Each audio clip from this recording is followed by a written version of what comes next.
Bienvenidos al Parche Regional, un podcast diferente, en donde dos costeñas y dos rolas harán un recorrido por la historia de Colombia. Sí, suena aburrido, pero no lo será. Eso esperamos. Por ahora, gócense este podcast. Bueno, empecemos este recorrido el 9 de abril de 1948 en Bogotá, el día del asesinato de Gaitán. Ey, Manu, cógela suave, no empieces del final. Más bien expliquémosles quién era Gaitán para que entiendan. Bueno, sí, tienes toda la razón, Sofía. La figura mítica de Gaitán ya sabía a lo que aspiraba. Es una política desde 1931, cuando llegó a ser representante de la Cámara por el Partido Liberal. Después, a raíz de su representación como político, fue ganando fama en la capital del país y llegó a ser el alcalde de Bogotá. Y de ahí su nueva mirada hacia el liberalismo se expandió a todo el país y anunció así su candidatura a la presidencia en 1946. Así es, Gaitán hizo su discurso de país político y país nacional y fue un grito de alivio.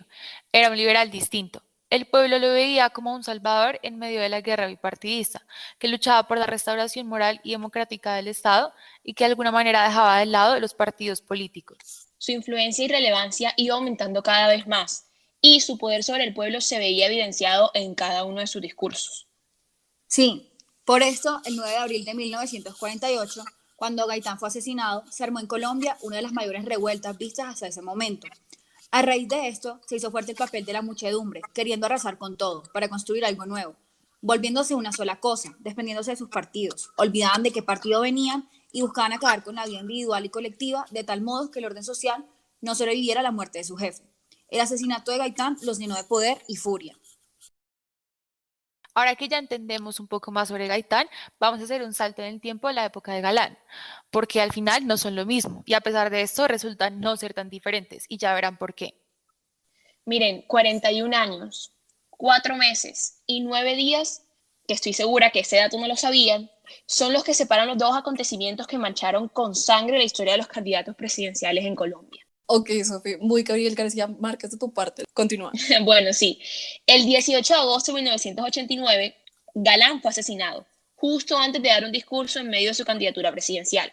Como muchos debían saber, Galán acuñó la lucha contra el narcotráfico, un delito que, como él mismo lo dijo, había llegado hasta el Congreso. Oigan, lo curioso es que estos dos personajes, Gaitán y Galán, compartían muchas cosas en común. Entre ellas, su visión de un país democrático, donde todos los ciudadanos tuvieran las mismas oportunidades. Galán y Gaitán en sus respectivas épocas gozaban de la aceptación por el pueblo y por eso es que se perfilaban como presidenciables. También ambos le dan una nueva perspectiva al liberalismo y también ambos asesinatos eran momentos muy complicados para el país. Exacto, exacto. Cuando Gaitán murió, se desencadenó una de las épocas de mayor violencia en el país y esto mismo sucedió con Galán. La sociedad colombiana entendió el riesgo de convivir con el narcotráfico. Bueno, queremos dejar algo claro de esta parte, y es que al hablar de política en Colombia siempre se tendrán en cuenta estos dos personajes como referencia. Sí, pues la verdad en mi experiencia, mi papá, que es el más conservador de todos, me ha dicho exactamente eso. Sí, y mi abuela de hecho siempre me contaba las historias de Gaitán y de cómo su muerte significa una gran pérdida de un líder político en su momento. Y eso mismo pasó con Galán, porque sus muertes al final significaron cambios importantes en el país y sacudieron la historia política general de nuestro país. Bueno, muy interesante darles un contexto histórico y todo esto. Pero ahora vamos a hablar de nuestra realidad para que entiendan un poquito mejor. De una persona que todos conocemos, un nombre que está presente en todas las peleas con nuestras tías cuando empiezan las protestas, Álvaro Uribe Vélez. Bueno, sabemos que de pronto están pensando por qué Gaitán, Galán, Uribe, en qué se parecen, estas vías enloquecieron. Pues no, lo que de pronto no tienen en cuenta es que estos tres tienen más cosas en común de lo que parece, y es que los tres tienen como común denominador que fundaron movimientos políticos. En 1933, Gaitán fundó la Unión Nacional Izquierdista y Revolucionaria. En 1979, Galán formó el Nuevo Liberalismo y en 2013 Uribe fundó el Centro Democrático. Cada uno de estos nuevos partidos políticos fue impregnado con los ideales de esos tres políticos. Ajá, y entonces, ¿sabes por qué no me cuentas más? Pues Sofi, además de esto, los tres fueron un grito de esperanza para el pueblo. Todas sus campañas presidenciales se dieron en momentos críticos para el país.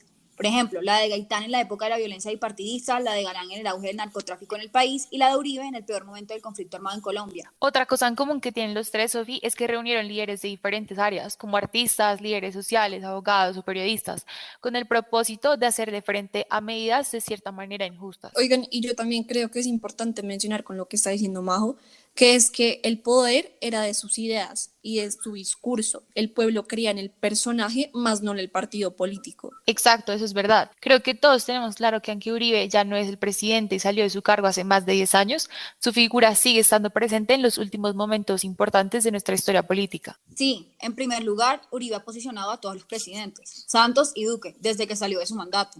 Aunque bueno, Santos se le volteó. Tenaz. Y también promovió la campaña del no para el plebiscito. No solo lo promovió, sino que de alguna forma hizo que ganara. Exacto, todas tienen razón. Hoy en día el nombre de Uribe retumba en las calles de Colombia, en especial en el paro. Las personas que apoyan el paro nacional se declaran antiuribistas y quienes todavía ven en él al eterno presidente salen a la calle a reclamar su seguridad democrática. Bueno, ya casi llegamos al final de este podcast y queremos explicarles el porqué de toda esta carreta, y es para que entiendan que la importancia de estudiar historia recae en que esta no es un lujo. Es decir, de alguna manera necesitamos la historia para vivir y para actuar, no para apartarnos cómodamente de la vida y de la acción. Sí, pues también les queremos mencionar que Nietzsche habla de los seres humanos históricos y hace la comparación entre el pensamiento kantiano, que añora el pasado y le parece preciso recordar, y el planteamiento de que si bien el pasado nos alienta a buscar un mejor futuro y a continuar, también condiciona nuestra felicidad en estar detrás del objetivo de escalar. Sí, Manu. Aún así, Nietzsche destaca la importancia del sentir histórico, que es la facultad más importante y más orgánica por cuanto constituye el fundamento indispensable para que crezca algo justo, algo verdaderamente humano. Exacto, pues yo pienso que con lo que está diciendo Sau es que hay que saber olvidar y recordar oportunamente. Hay que dibujar el límite donde debe ser olvidado el pasado para evitar que se convierta en el sepulturero del presente, porque la historia no es cíclica y no se puede pretender que esta siga así. Digamos, por ejemplo, ahora es justamente donde tenemos que olvidar por un instante nuestro pasado que nos aleja. Yo creo que la coyuntura actual del país es muy desigual. Hay una diferencia entre uribistas y antiuribistas, ¿saben? Y esto no nos permite unirnos como colombianos y poder construir verdaderamente un mejor país. Sí, estoy totalmente de acuerdo con Majo. Y de hecho, por todo esto que ustedes dicen, es que yo creo que debemos entrar en la atmósfera histórica, en la que irónicamente siempre se ha construido la historia. Uy, ¿puedes repetir eso? Está un poco platónico de tu parte. Sí, obvio. A lo que me refiero con atmósfera histórica es el momento en el que decidimos olvidarnos del pasado que nos divide. Y por un instante, oigan, solo un momentico, dejamos de pensar solamente en historia. Ok, a ver si entiendo. Dentro de la atmósfera ahistórica se han originado todos los grandes acontecimientos históricos de nuestro vivir, ¿verdad? Sí, entendiste perfecto, Sao. Oigan, y no se les olvide, ojo con el exceso de historia. Para el suprahistórico no hay salvación en el proceso, sino que para él más bien el mundo está acabado y consumado a cada instante. Es horrible. Y eso, sin duda alguna, no es lo que queremos para nuestro país. Queremos dejarles una última reflexión, y es la verdadera razón por la cual estudiar historia. En este momento nuestro país nos necesita, y la única forma en que podemos responder a su llamado es si por un instante nos desprendemos del pasado y construimos un nuevo país. Sí, oigan, con lo que está diciendo Majo, pues sabemos que el olvido no es eterno y es imposible desprendernos de este completamente. Pero solo en virtud de la fuerza de usar el pasado para la vida podremos construir y hacer una nueva historia con base al acontecido y así únicamente progresar. Gracias por escuchar el Parche Regional. Esperemos que hayan aprendido de una forma diferente y divertida y nos vemos en el siguiente episodio.